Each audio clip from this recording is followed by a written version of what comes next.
rok og kvika, öskugrá öldu við himinn bar. Trollið var fast og við fundum slinkinn sem færð okkur á kaf í öldurnar.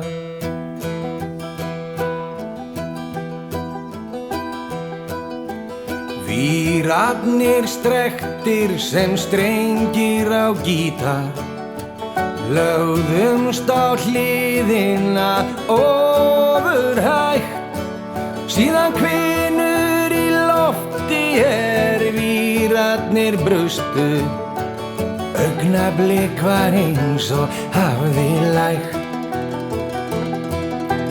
Brimöldan hvíta berðu þeim kveðju sem biðu heim eftir mér.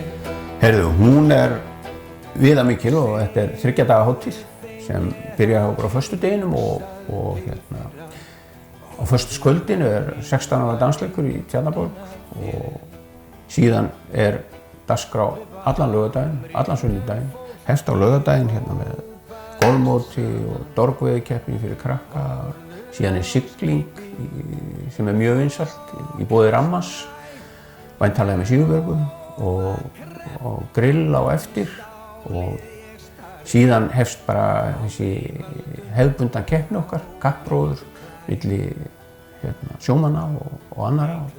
Síðan keppt í bæði sundlauginni og í Tjarnarborg í ýmsum þrautum og það keppt í Björgunarsundi og Stakkasundi og kappróðurum, Björgunarsund, Stakkasund og ekki má gleyma knattspyrna, sjómenn, landmenn. Það mikilvægt. En þessi atriði gefa öll stig í keppni alfreðstöngina sem gripur sem á sér langa sögu í Ólafsfirði og allt frá því 1955 höfum við keppt hana grip á sjómannadegi.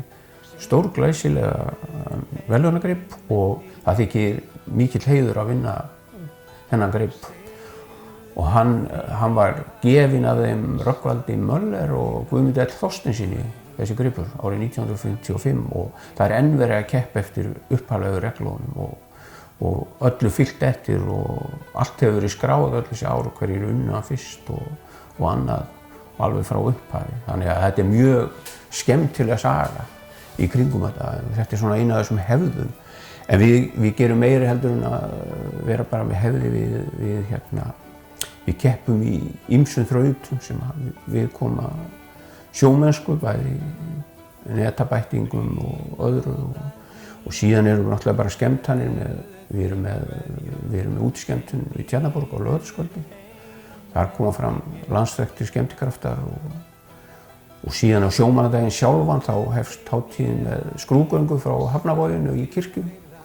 Þar sem hátíðarmessa og það líka löng hefð fyrir því að heiðra sjómenn á sjómannadaginn í messu og það verður engin breyting á því í ár og síðan halda hátíðarhöldin áfram við Tjarnarborg á sunnudaginn með fjölskylduskemmtun og þar verða leiktæki fyrir krakkana og kaffisala slysavarnadeildar, hún bara ómissandi og svo punkturinn yfir í íþróttamiðstöðin okkar á sunnudagskvöldið. Þá stór skemmtun. Við breytum íþróttahúsinu í stóran veitingastað og þar erum við landsþekkta kappa. Það Pétur Jóhann veislustjóri hjá okkur og svo eru svona vitlsingar eins og Auddi og Sveppi og Steindi og Ari Eldjárn.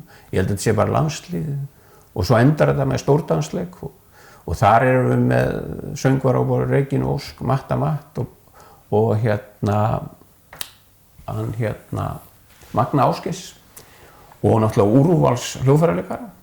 Þannig að það ekki dauður punktur hjá okkur þessa helgi, en við leggjum allan okkar metnað í sjómannadaginn.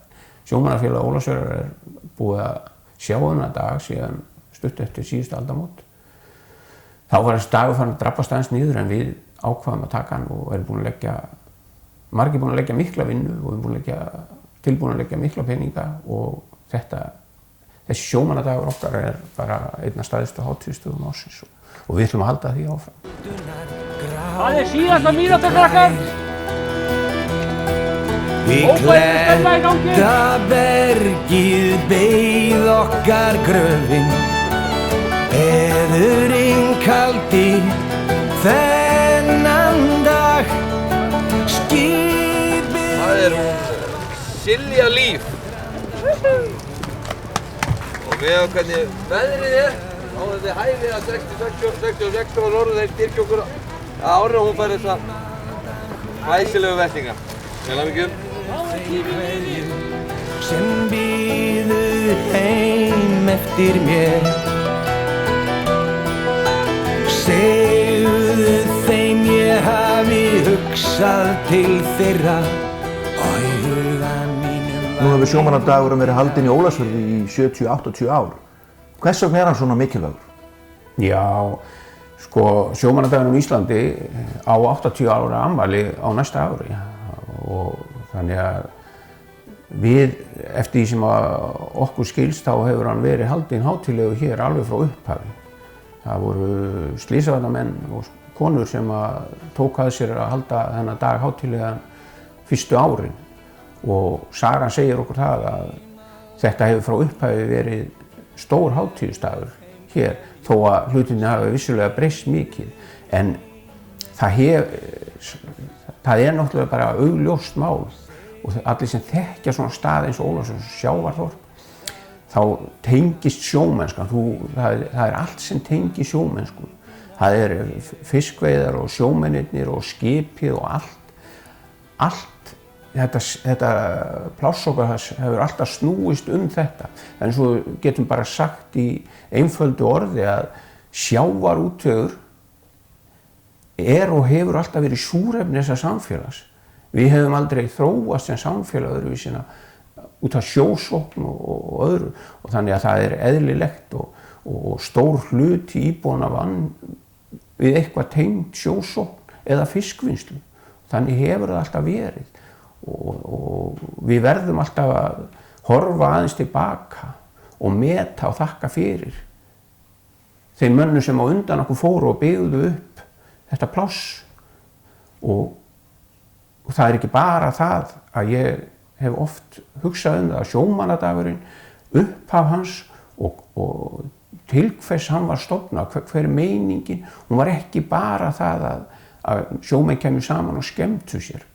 Þetta er dagur til að minnast líka, staldra aðeins við og minnast þeirra sem undan okkur fóru og bara já, þetta er bæði dagur, gleði og minninga og þannig á sjómannadagurinn að vera.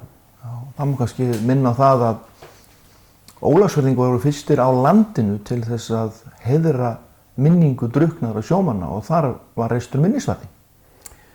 Já, sá minnisvarði stendur við kirkjuna og er alveg síðan bara í upphafi seinna stríðs og honum er sýndur virðing á hverjum einasta sjómannadegi og þá er lagður blómsveigur að þessum minnisvarða og mér hefur fundist síðan ég var lítill pjakkur og fór í sjómannamessu með föður mínum og fjölskyldu að þá hefur mér alltaf fundist þessi stund í kirkjunni mjög hátíðleg og mér finnst það enn þann dag í dag að þetta sé ómissandi þáttur í sjómannadeginu það er að fara í messu og sýna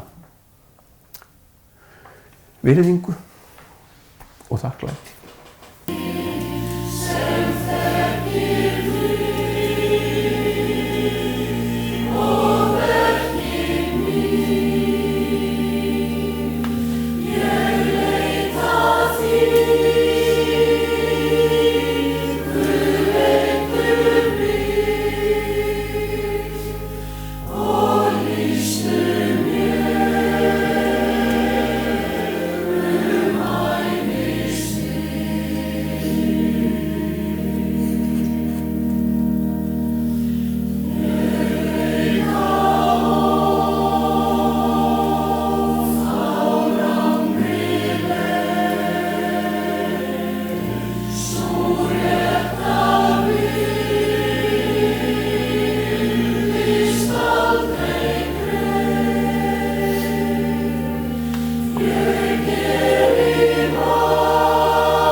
Júli, þetta ertu búin að gera alla ævi. Hvenær byrjaði þér á þessu? Hvað varstu gamall? Já, ég var frekar ungur þegar ég byrjaði á þessu í upphafi. Þegar við byrjuðum á grásleppu á Freymundi á sínum tíma. Já. Þá, það hefur alltaf fellt hérna grásleppunetin. Hafa staðið í þessu yfir veturinn.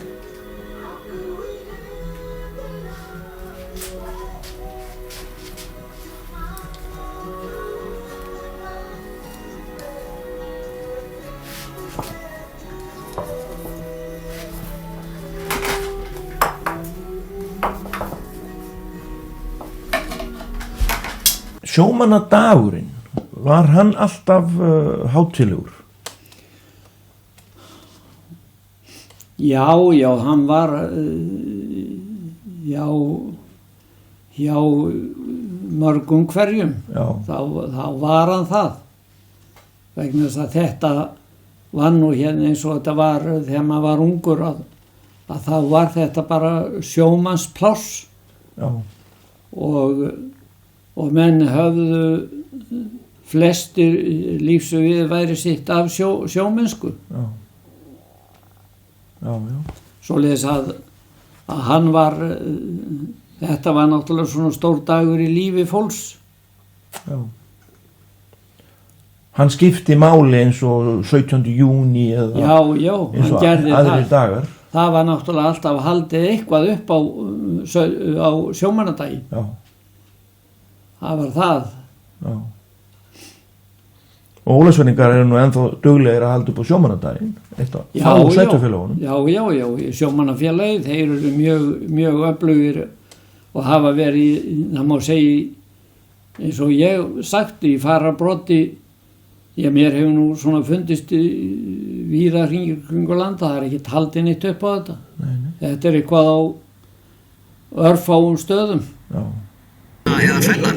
Við vitum það og við vitum að þú veist að við vitum það. Þess vegna eru tveir fyrir einn á barna að fara í þannig frá 9 kvöldin til viðbjörnar alla daga alltaf. Og svo skullum við þér frítt á sín. Íslandsvinnurinn Justin Timberlake með Can't Stop the Feeling og það var nú bara svolítið vel við hér hjá okkur strákunum á Ólafsfirði í beinni útsendingu. Það er sjómannahelgin og henni er fagnað vel á Ólafsfirði. Er það sko, ég held að sé hvergi á Íslandi fagnað sjómannahelginni jafn vel á Ólafsfirði. Það er dagskráðina fram á mánudag. Já, þeir eru kekkspilaðir þetta. Já.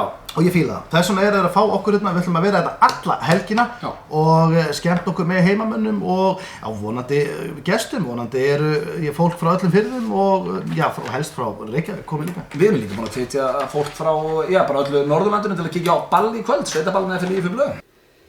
Kæru sjómenn, eiginkonur og fjölskyldur, til hamingju með daginn. Þegar maður elst upp sem barn sjómanns sem hefur ekki aðeins atvinnu af sjómennsku, heldur ástríðu og óbilandi áhuga á sjó og því sem honum tengist, þá hefur hátíðleiki þessa dags alltaf verið á pari við jólin í minni fjölskyldu. Í messu skyldi haldið hvað sem tautaði og raulaði, spossokkar og kjóll og svo beið maður frosinn inn að beini við Hafnarvogina. Svo elti maður hátíðardagskrána út allan bæ og hafði mikið gaman af. Sjálf keppti ég svo í kappróðri seinna mér. Í dag er ég þakklátt fyrir þetta og ég vænti þess sama af mínum börnum. Nú hefur þú verið sjómaður nánast alla þína tíð og þú varst og ert sjómannssonur. Pabbi þinn var auðvitað einn af þessum stóru flottu skipstjórum hér í Ólafsfirði. Hvernig var að alast upp sem sjómannssonur á þessum árum? Já, það var bara mjög ljúft sko og maður þekkti náttúrulega ekkert annað og pabbi var skipstjóri alveg frá því hann var kornungur og við vorum allir tengdir sjónum og þó að ég persónulega ætlaði aldrei að vera sjómaður. Það stóð aldrei til og bræður mínir hafa allir verið á sjó og eru sjómenn en ég ætlaði alltaf að vera bara smiður og fór í svoleiðis nám.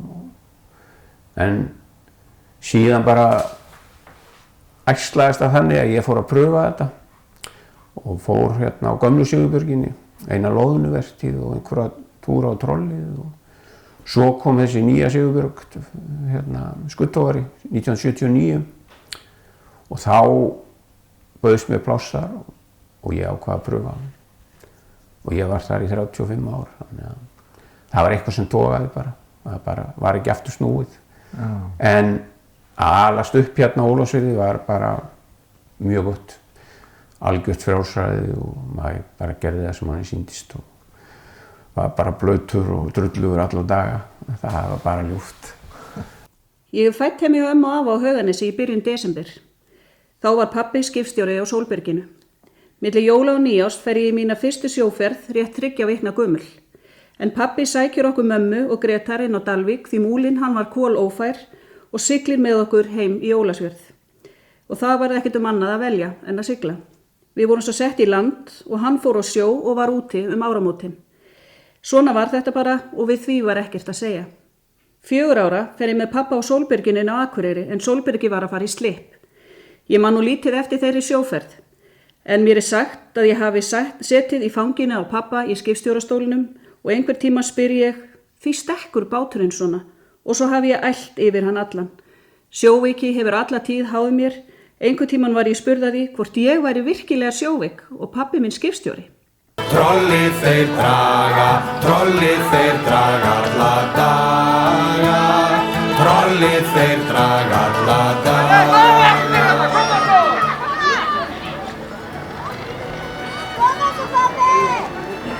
Það bara reyðist ekki bílinn í hann.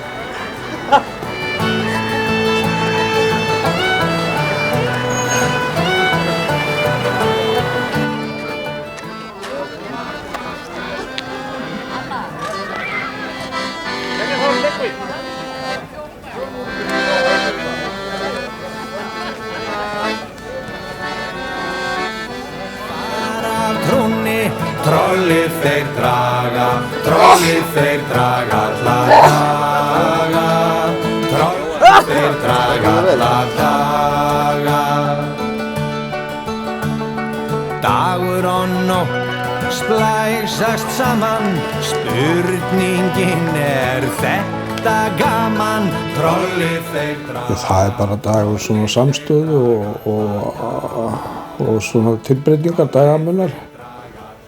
Það var lengi barist fyrir því að fá þennan dag sem sko almenna frídag sjómanna. Það var ekkert fyrir 87 sem að það kemur orðið inn í samninga minni mig að var sett bundið í lög að sjómannadagurinn væri frídagur eða fyrsti sunnudagur í júní ef það lenti ekki á hvítasunnu, annars næsti.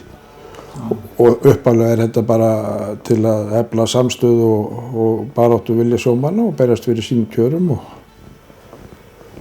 svona umgjörðin í kringum þetta hefur víða dofnað mjög undanfærin árum. Við hefum verið svo lánsöm hér í Ólafsfirði að þetta hefur haldist kraftmikið alveg fram á daginn í dag og það er bara að þakka þeim sérstaklega sjómönnunum sko, sem að hafa staðið í þessu og haldið mjög metnaðarfullar hátíðar. Svo eftir er tekið víðar en hér. Skiptir þessi dagur máli? Já, hann hefur gert það finnst mér sko. Þetta, já. Fólk, sjómenn og fjölskyldur koma saman og svona, þetta eykur samstöðuna og við talum ekki staðina sem að hafa hérna lifað á þessu að þetta hleypir mönnum kapp í kinn og gera betur.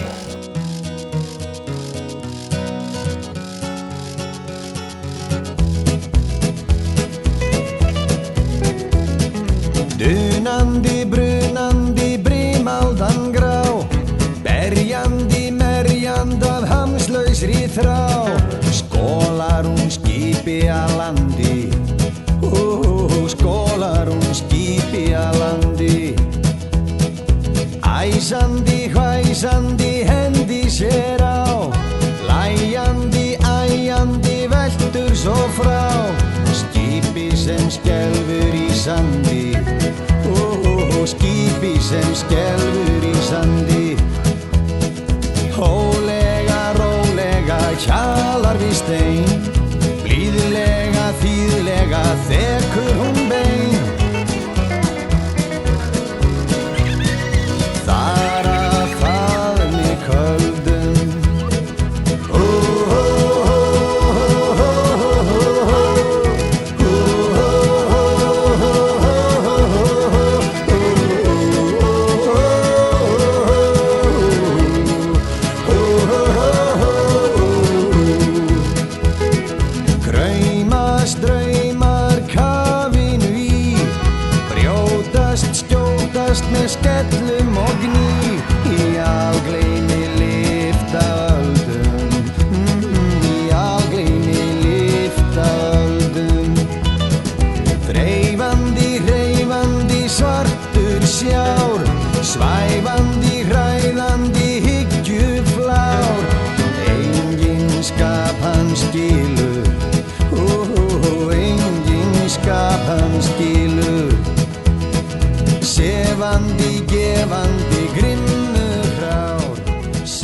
mína fyrstu minningar af sjómennsku voru á vísu ekki til þess að hæla sér af.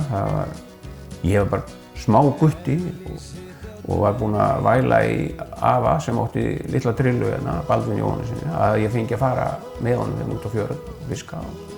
Síðan kom að því loksins. Það var loksins nógu gott veður og spegilsléttur sjór og við fórum á stað og vorum komnir hérna undir Múlan og létum renna færi. Ég var varla komin út á höfninni þegar mér var orðið óglatt og þegar við byrjuðum að draga upp fisk þá bara ældi ég bara eins og múkki og fyrir rest þá sigldi afi með mér tilbaka og setti mig upp á bryggju og mamma náði í mig og þá sagði hann við hérna mömmu að þessi drengur verður aldrei sjómaður. Þannig svoleiðis byrjaði mín sjómennska, ekkert sérstaklega skemmtilega en þetta hérna, maður man þetta bara eins og þetta hefði gerst í gær einhvern veginn, bara eins og fólk man sömu minningabrot og bara átti bara góða minningar þetta. En þegar þú varst ungur drengur, varstu aldrei hreinlega hræddur við það að þegar pabbi þinn færi á sjó þá sæjur hann aldrei aftur? Jú, það er kannski svona að koma oft upp svona augnablik sem er að sitja inn í minningunni og mér sérstaklega minnist þetta þegar hann var á Guðbjörgu OF. Þá hérna sátum við bræður með mömmu okkar í stofunni og þá var mjög vont veður og það voru skip í sjávarháska hérna í kring og við vorum bara með stilt á bátabylgjunni, það voru einhver símar eða nýtt og fylgdust með og heyrðum í þeim og við heyrðum að þeir voru svo komnir hérna inn á fjörð en snéru við til þess að aðstoða skip sem var í háska hérna fyrir utan, minna skip og auðvitað hugsaði maður var bara krakki en maður samt skynjaði að það voru hættur á ferðinni en þetta vera þessi sjómenn á þessum tíma þeir voru nánast aldrei heima hjá sér það var bara þannig að þeir voru bara á síld og öðru á sumrin og svo fóru þeir bara á vertíðir eitthvað suðu með sjó og kom bara á vorin og fór á síldin og þetta, ég hef aldrei upplifað þetta nema bara sem krakki sko og svo bara heyrt af þessu þá hljóta þessi tímar að hafa verið mjög erfiður. Það er ekki spurning sko. Minn sjómannsferill er lítið, spennandi og alls ekki langur. Samt sótti þið það mjög stíft að fá að fara á sjó og fannst það ósanngjarnt að strákarnir kæmist túr og túr yfir sumarið og ekki við stelpunnar. En ég hafði ósköp lítið á sjóin að gera því ég var svo gríðarlega sjóveik. Í dag get ég helst ekki rólað því þá verður mér flökurt. Þegar Stebbi fór á sjóin þá var sól alla jörð. Þetta lag var í miklu uppáhaldi hjá mér þegar ég var lítil. Þetta gat ég sönglað tímunum saman. Vinkonum mínum þótti ég oft mjög sérstök í lagavali. Á meðan þær hlustu á vinsældalistan og nýjustu lögin hlustaði ég á óskalög sjómanna og raulaði sjómannalög. En maður litast jú af því sem maður elst upp við. Ég tengi við mörg sjómannalög. Eins í jólalaginu sem segir Ó pabbi, komdu heim jólin. Maður óskaði þess auðvitað alltaf að pabbi yrði heim jólin, sem hann reyndar var. Morgunin gekk ég út á götuna skoða, sá gömul vél hræliggja út á lón. Ég sá hús sem áttu sög og sum voru að deyja, það seitlað úr gluggunum blóm. Það stelpan sem starir á hafi, stjörf með augum mátt. Hún stendur á kvöld og starir á hafið, stóreygð, dálítið fatt. Ég sá hana dansa með döpur græn augu, dansa líkt og hún væri ekki hér. Hún virtist líða í sínum lokaða heimi, læstum fyrir þér og mér. Hver hún var viss ég ekki, en alla ég spurði sem áttu leið þar hjá. til mér var sagt að einn svartan vetur hefði sólin tekið manninn henni frá. Þetta stelpan sem starir á hafið, stjörf með augum hún stendur öll kvöld og starir á hafið, stór dálítið börn. Þessi starandi augun. En hvers vegna tók sjómannafélagið sjálft sjómannadaginn yfir? Já, ég held að upphafið af því kannski hérna áður fyrir þá voru þessi dagskrá á vegum sveitafélagsins og þeir sáum að heiðra sjómenn og sáum, fengu einhverja til að sjáum og auðvitað var þetta þannig að þetta mátti ekki kosta eitthvað mikla peninga, það var bara. En það einhvern tímann í kringum 1995 sem er hér í fundargerðarbókum Sjómannafélags Ólafsfjarðar að þá koma menn með þá hugmynd á aðalfundi að sjómannadeginum sé ekki sýndur nægur sómi hér og sé bara að drabbast niður eins og víða annar staðar, að það var sífellt minna og minna gert úr þessum degi og upp úr því fara að myndast umræður það að sjómannafélagið komi bara inn í hana dag og ég held að sé síðan í kringum aldamótin sem við tökum raunverulega endanlega yfir þennan dag sem framkvæmdar aðilar og í leið stæðstu þeir sem að borga þennan dag.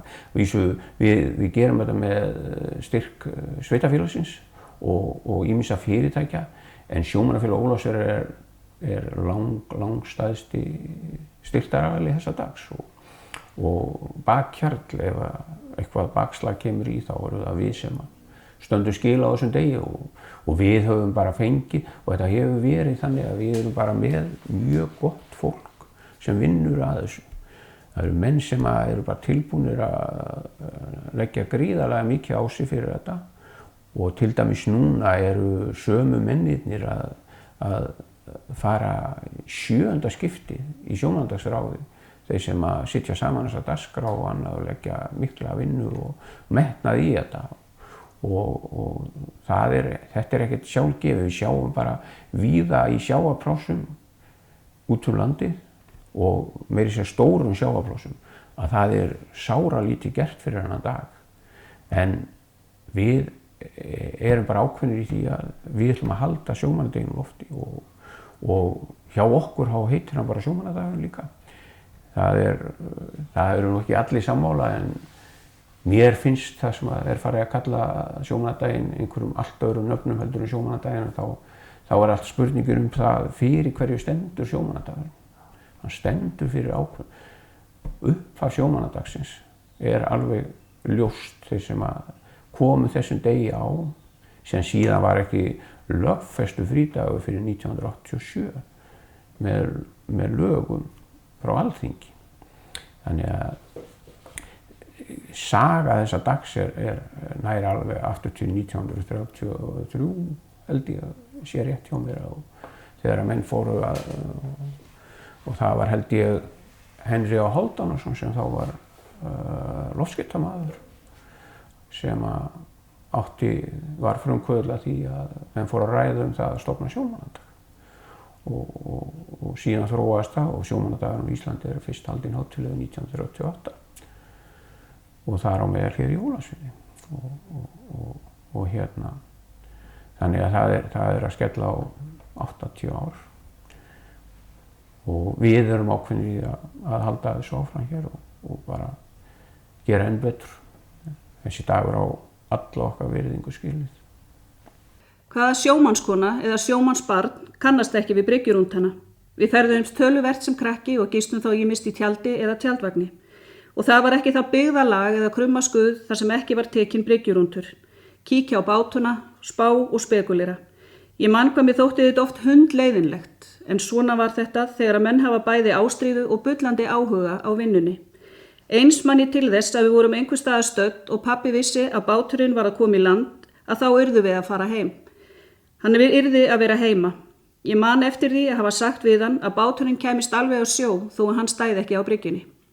að þær eru mjög augljósar í dag og ég ætla að byrja hér fyrsta augljósa staðrind dagsins og hún hljómar svona: dautt fólk á erfitt með að vakna á morgnana.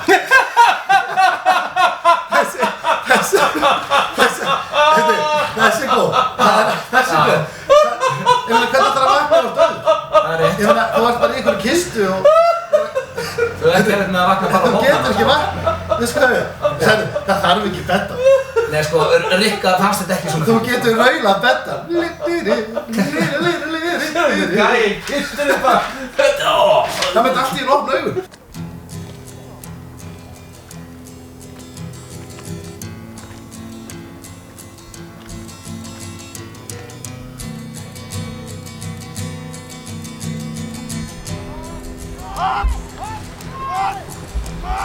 Þegar ég vaknaði morguninn þú komst inn til mín.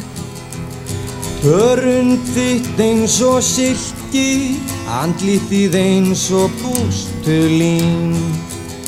Við bryggjuna bátur vaggar hljóft í nótt.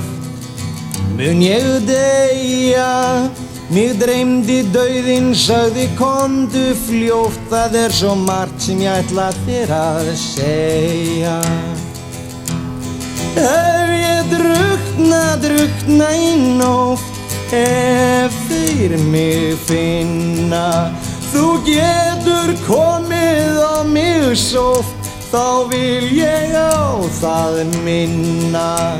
Stál og hnífur merki mitt, merki farand verkamanna. Þitt var mitt og mitt var þitt meðan ég bjó á meðal manna.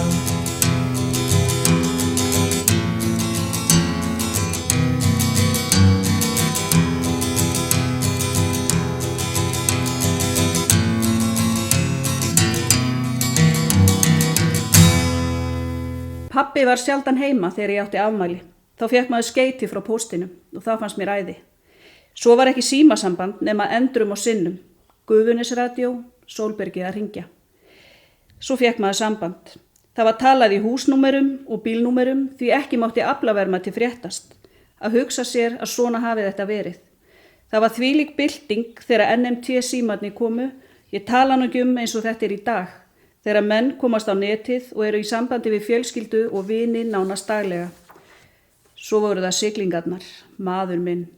Ég vissi fátt skemmtilegra en þegar pabbi kom heim úr siglingum.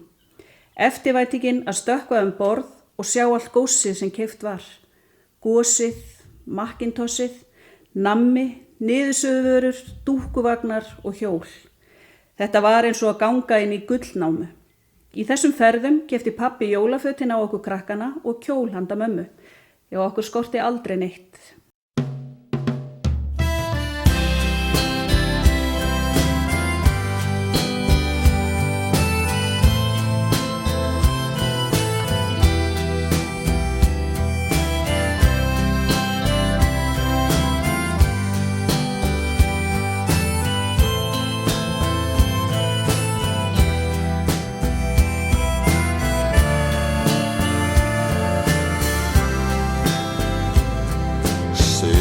Dreymir gull og græna skóa og gráta þeir eiga ekki meir. Með gallbragð í munni brosa biskip og bölva þar til sálin í þeim deyr. Og Júdas verðlaus lúser sem lífinu hafnaði segja þeir. En mig dreymir aðeins þessa einu konu. Það eldfimt loftið þar sem hún fer. Það gott að elska og eiga hennar hjarta. Og hún elskar mig eins og ég og ég veit hvar frelsið að finna. Í faðmennar það bíður eftir mér. Og það vont að vera týndur í veröld sem engar hefur dyr og fyrir þá sem aldrei hafa elskað lítur tíminn að standa kyrr en ég ástfanginn sem aldrei fyrr.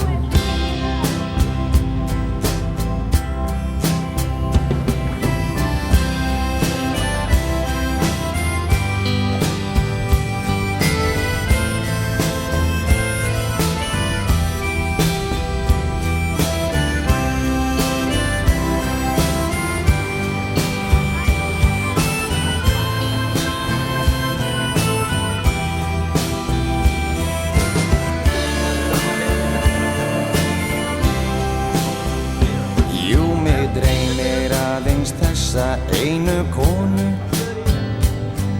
og allan þennan þokka sem hún ber. Það gott að elska og eiga hennar hjarta því hún tekur mér eins og ég og ég veit hvar frelsið að finna í faðm hennar það bíður eftir mér. Og það vont að vera týndur í veröld sem engar hefur dyr og fyrir þá sem aldrei hafa elskað lítur tíminn að standa kyrr en ég ástfanginn sem aldrei fyrr.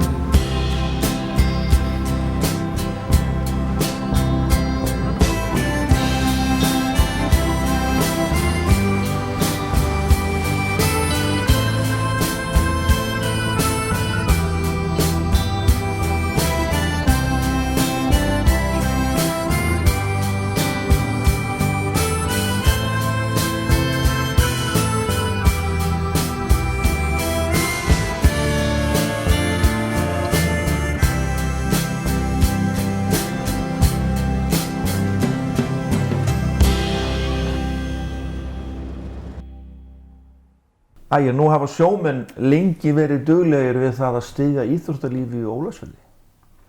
Já, það er engin spurning.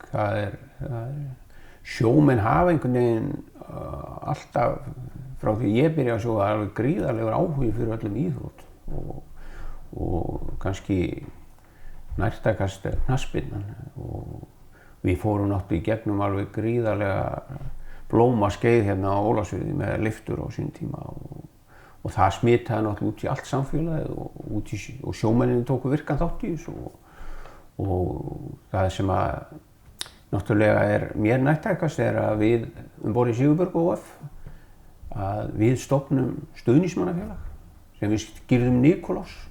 Það var 12. júní 1990 sem að þessi klúbbur var til og þá var skipið start á einum fengsælustu fiskimiðum Íslands á Halamiðum og það átti eftir að koma í ljós að þessi klúbbur Nikolás átti eftir að vera happafengur fyrir lyftur.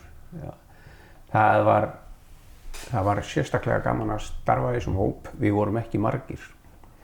Við vorum held ég 16 en við komum ýmsu til leiðar og strax á fyrsta ári þá settum við á stofn knattspyrnumót fyrir yngstu þáttakendur.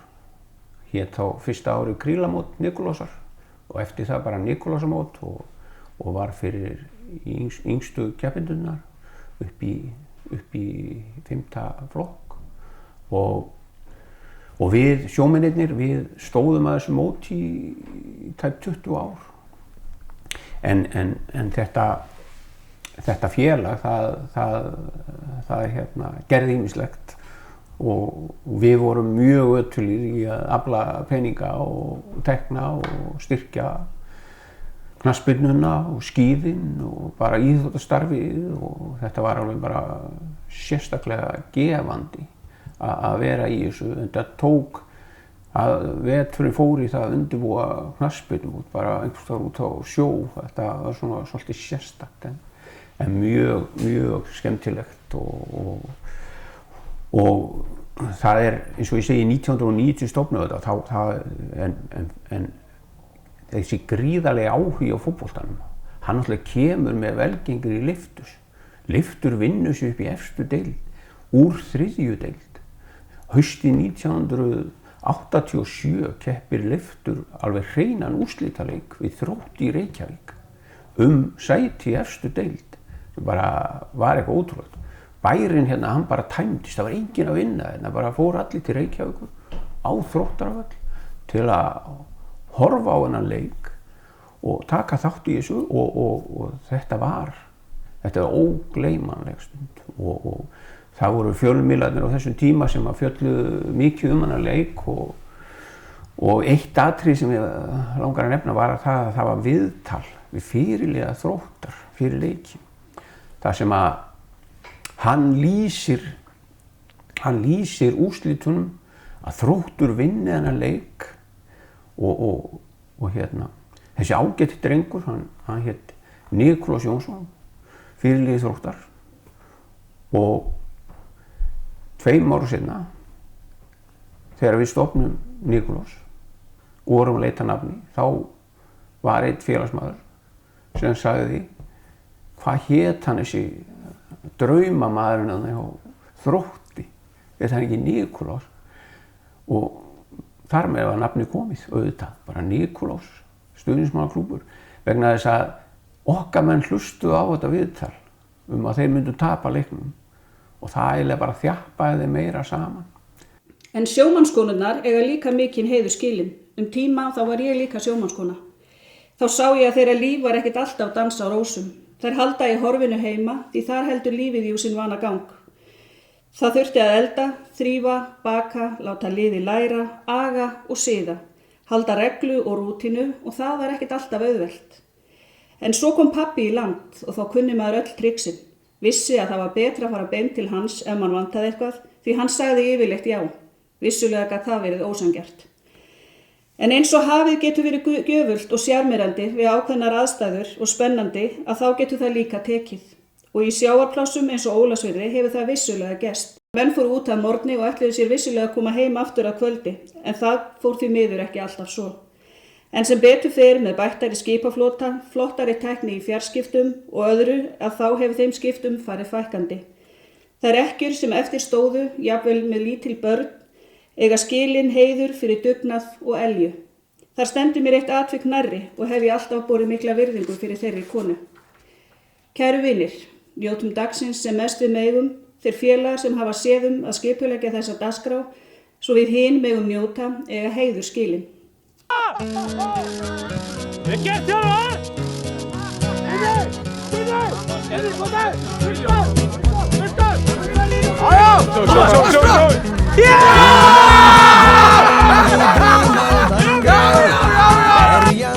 Merjandi af hamslausri þrá skólar skipi að landi skólar skipi að landi æsandi, hvæsandi hendi sér á læjandi, æjandi veltur svo frá skipi sem skelfur í sandi skipi sem skelfur í sandi hólega, rólega hjalar við stein blíðlega, þýðlega þekur hún bein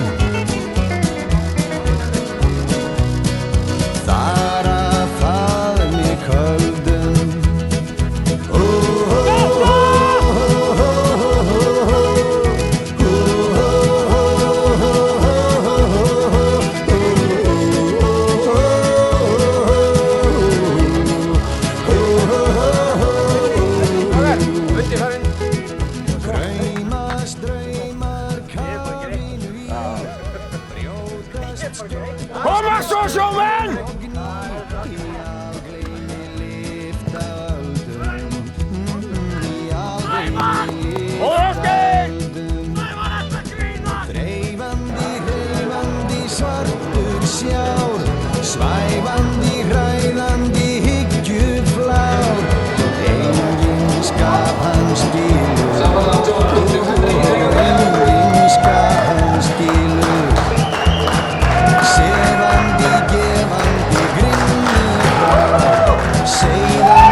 í þessu hittu.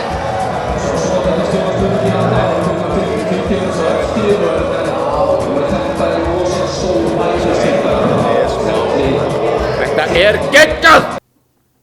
Ég er náttúrulega bara ein af 5 systrum og 1 bróðir og pabbi var náttúrulega bara á sjó og sjómaður allir sína hundstíð, þannig lag, það má segja það. Mamma var náttúrulega bara með okkur ein heima og þetta var oft, ég sem maður ekki fattaði í rauninni fyrir maður varð sjálfur sjómannskona og vera einn heima með börn og bú og hversu, já, það gæti oft verið einmannlegt að vera einn heima. En á stóru heimili eins og hjá mér, þá var náttúrulega bara, var þetta bara oft mikið fjör og söknur eftir pabba náttúrulega sem var á sjó og spenningur þegar hann var að koma heim. Ég man mjög vel eftir því. Sko fyrir mér hefur hann alla tíð verið bara eins og jólin, sko. Mér finnst þetta mjög stór dagur í lífi sjómannsfjölskyldu, alveg. Og er ennþá, sko, þó ég sé ekki tengt sjónum þannig laga í dag. Þannig að þetta var, það var verið að maður dressaður upp í hvítaspássokka og pils og svo farið upp á sundlaug og hlusta á ræðuna og það voru náttúrulega þessi kappleikir og allt þetta sem að því fylgdi og svo náttúrulega fara á kaffisöluna og svo var náttúrulega ball hjá fullorðnu fólkinu kvöldið, bara eins og gengur að gerist en það dag í dag, hér. Og við í rauninni svo heppin eins og hérna í Ólafsfirði að hvað við höfum haldið fast í þessa hefð að halda sjómannadaginn heilan. Er hann ósend í þínum huga? Já, fyrir mér er hann bara svona hjartans mál, alveg.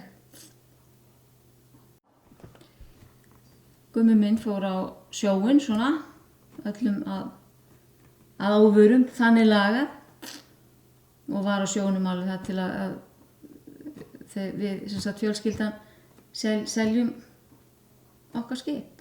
Já. Sem voru, hvað, frá 80 til, hvað, 2007. Já. Hvernig fannst þér að vera sjómannskona? Komin með fjölskyldu?